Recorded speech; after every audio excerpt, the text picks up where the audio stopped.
first handy Bible story name Jesus is born.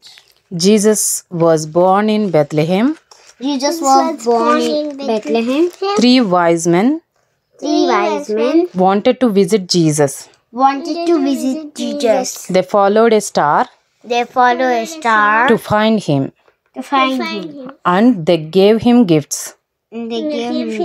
Luke chapter 2 1 to 20. నా తోరి బుల్లి Bible story name యేసు జననం.